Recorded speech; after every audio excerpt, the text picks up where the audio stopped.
There is a place in the far northwest corner of the United States where three different worlds collide: glacier-capped mountains, a wild storm-battered coastline, and a rainforest so dense, so green, so soaked in fog and silence that it can swallow a person whole. This is Olympic National Park, nearly 1 million acres of some of the most rugged and remote wilderness in the lower 48 states. It is breathtaking. It is beloved by hikers, cyclists, and photographers from all over the world. And over the years, it has also become a place where people walk into the trees and are never seen alive again. Tonight, we're not going to talk about legends or campfire tales. We're going to talk about real people, real cases, documented disappearances with names, dates, and families still searching for answers. Because the truth about Olympic National Park is stranger and sadder than any ghost story. Let's begin with the case that has haunted this park more than any other. April 5th, 2017. A 22-year-old named Jacob Gray sets out alone on his bicycle from the town of Port Townsend, Washington. Jacob is originally from Santa Cruz, California. Friends describe him as a young man who loved the outdoors, who was reflective, thoughtful, someone who found peace in solitude. He's towing a trailer packed with camping gear, planning to ride deep into the Olympic wilderness before heading east. The next day, a driver spots his bicycle abandoned along Sol Duc Hot Springs Road, about 6.5 miles up. And here's where the story takes its first turn into the strange.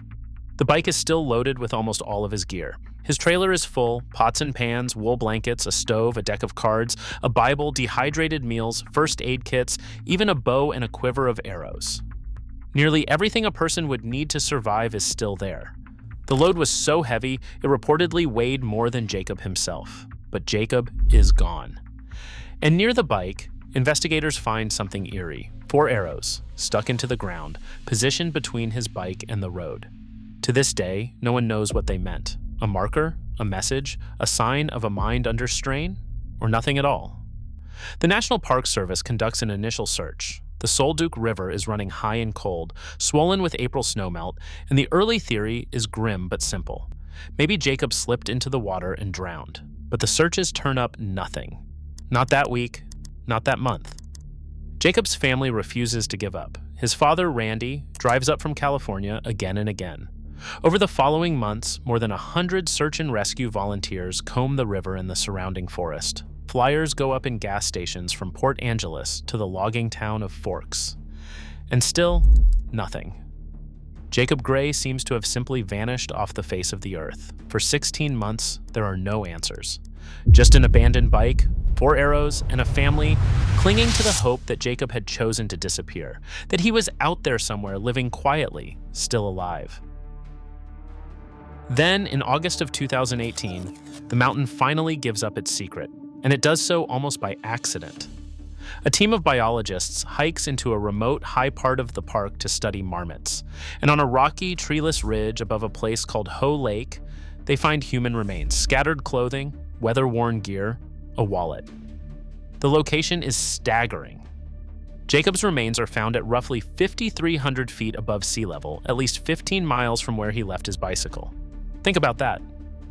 A young man abandons a fully loaded bike beside a river and is later found on a mountain ridge, 15 miles away and more than a mile up, in some of the most punishing terrain in the park. Dental records confirm it. This is Jacob Gray. But confirming his identity only deepens the mystery of what happened. There were no signs of trauma, no injury, no struggle. He had carried food, insulated clothing, and fire-starting equipment. The official conclusion, though investigators were careful to say it was inconclusive, given the condition of the remains, pointed toward hypothermia and exposure. His father was told investigators believed Jacob died of hypothermia. And yet the questions never stopped. How did he get up there? Why would he leave nearly all his gear behind and climb 15 miles into the high country? The ridge where he was found wasn't a campsite. In April, when he disappeared, that area would have been buried in snow and prone to avalanches.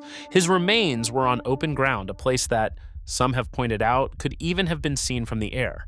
So why did it take 16 months and a chance encounter with a marmot research team to find him? Jacob Gray was found. His family got to bring him home. But in a very real sense, the mystery of Jacob Gray has never been solved. Now let's go back 11 years earlier to a disappearance that was never resolved at all. June 24th, 2006.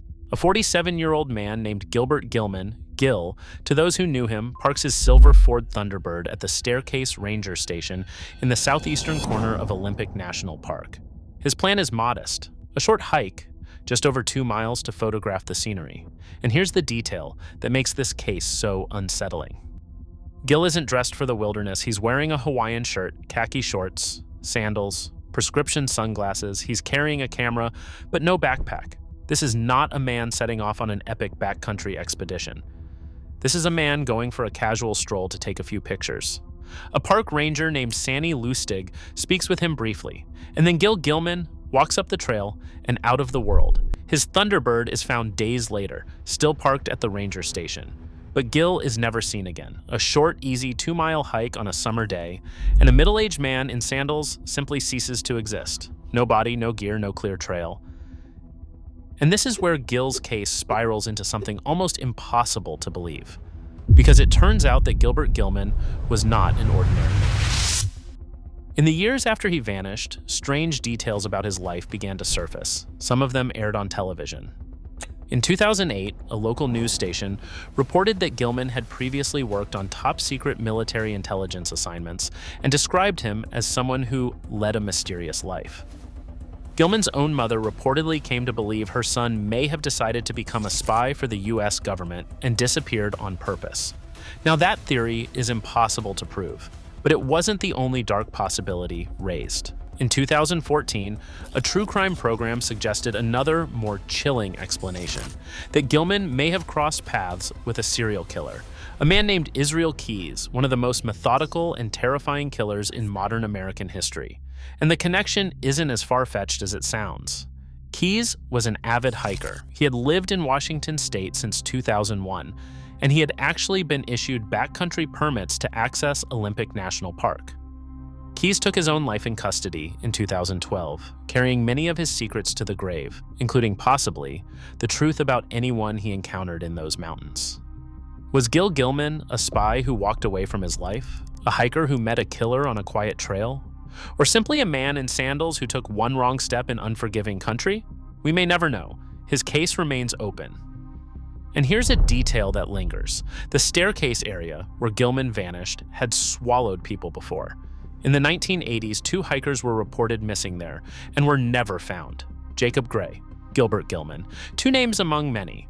There's also Eric Lewis, an experienced mountaineer who vanished in the park in 2010, well-versed in exactly the kind of rugged terrain that Olympic is famous for. Experienced outdoorsmen, casual day hikers, it doesn't seem to matter. The park takes them just the same. Cases like these have fueled a much larger conversation about disappearances in America's national parks, most famously through the work of a former police officer named David Paulides, whose Missing 411 books catalog the eerie commonalities between these cases. He points to patterns, the suddenness of the vanishings, the frequent proximity of water, the way search dogs sometimes fail to catch a scent at all. His work is controversial. Skeptics argue there's a simple, tragic explanation for nearly all of it, that vast, wild landscapes with rivers, cliffs, sudden storms, and hypothermia are simply very good at killing people, and very good at hiding them afterward. And here's the part that should genuinely unsettle you. Paulides has pointed out that there is no official centralized database of people who go missing in our national parks. No single transparent system tracking exactly how many souls have walked into these forests and never walked out. So we're left with the mountains and their silence. Olympic National Park is not evil. It's not cursed. It is simply profoundly wild. A place where a river can rise in an afternoon, where fog can erase a trail in minutes, where a wrong turn on an easy hike can become a fatal one. But when you stand among those ancient trees in that green and dripping silence, it's hard not to feel it. The sense that this land keeps its own counsel, that it has taken people, the prepared and the unprepared, the expert and the tourist in sandals, and that some of them it has never given back.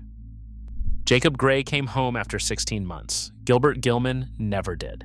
And somewhere out there beneath the ferns and the fog, the Olympic wilderness is still holding its secrets. If you enjoyed this video, please like, share, and subscribe. This has been National Park Mysteries.